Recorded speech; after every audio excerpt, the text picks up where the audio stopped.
सुरत summer दल गंजन। जय श्री हित हरिवंश कहत न बने छवि, सुख समुद्र मनरंजन।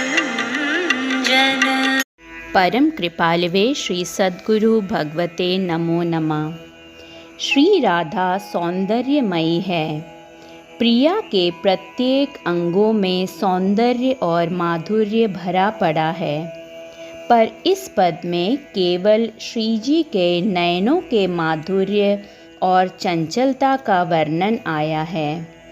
हित सखी प्रिया के नेत्रों की बढ़ाई करते हुए कह रही हैं कि हे राधे, तुम्हारे नयनों पर मैं कोटि कोटि खंजनों को न्योछावर करती हूँ। कितने सुंदर, चपल और अरुण हैं तुम्हारे यह नेत्र, और इन नेत्रों में अंजन भी लगा हुआ है। तुम्हारे इन नेत्रों का कटाक्ष के सामने तो जो भी आ जाए उसके मन का मंथन ही हो जाए। इनकी छवि का तो वर्णन ही नहीं किया जा सकता। ये नेत्र तो सुख का समुद्र हैं। इस पद में हित सखी नेत्रों के लिए चंचल चपल शब्द का एक साथ प्रयोग कर रही हैं, जबकि ये दोनों शब्द समानार्थक हैं।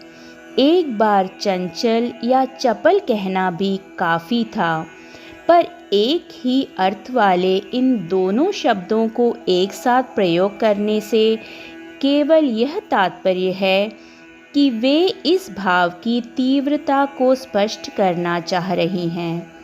श्री जी के नेत्रों को चंचल बताकर हित सखी को तृप्ति नहीं हो रही, इसलिए चपल शब्द भी साथ में जोड़कर वह प्रिया के नेत्रों को विशेष चंचल सिद्ध कर रही हैं। ये था इस पद का भावार्थ। अब हम अगला पद लेंगे। राधा प्यारी तेरे नैन सलोल, राधा प्यारी तेरे नैन सलोल।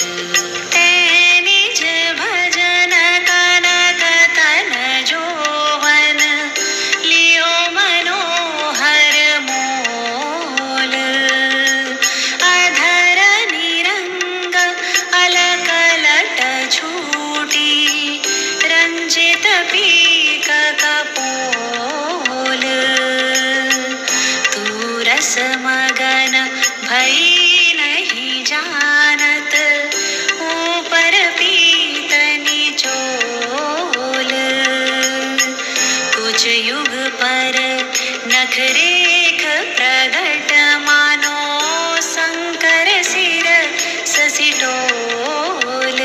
जय श्री हित हरिवंश कहत कछु भामिनी, अति आलस सो बोल।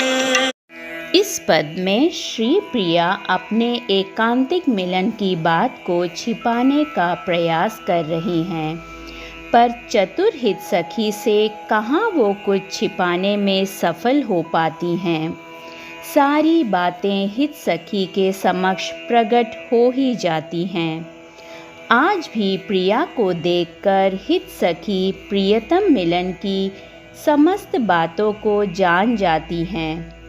यूँ तो हित सखी सदैव ही प्रिया प्रियतम के निकट ही बनी रहती हैं, फिर भी वह प्रिया के समक्ष ऐसा दिखाती हैं जैसे कि वे तो वहाँ थी ही नहीं, बस अभी अभी ही पहुँची हैं।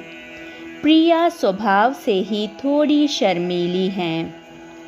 कहीं हित सखी के निकट रहने से उन्हें कोई संकोच न हो, इसलिए हित सखी सदा अनजान सी बनकर ही इनसे सभी लीलाओं का वर्णन करने के लिए कहती हैं।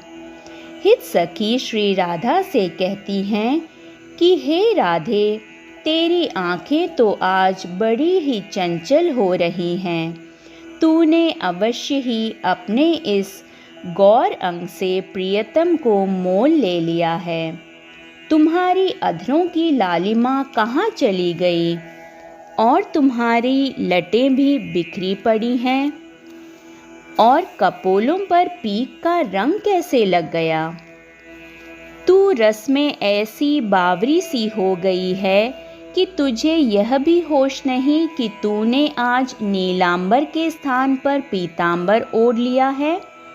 जिस प्रकार शंकर जी के माथे पर अर्धचंद्र शोभा पाता है, ऐसे ही तुम्हारे वक्षस्थल पर नख की रेखा शोभा पा रही है, और तुम आलस में भरकर न जाने क्या बोली जा रही हो, कुछ स्पष्ट ही नहीं हो पा रहा है।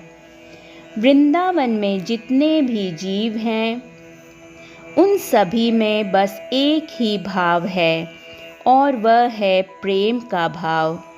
प्रेम के अतिरिक्त यहाँ किसी के भीतर अन्य कोई भी भाव के लिए स्थान है ही नहीं।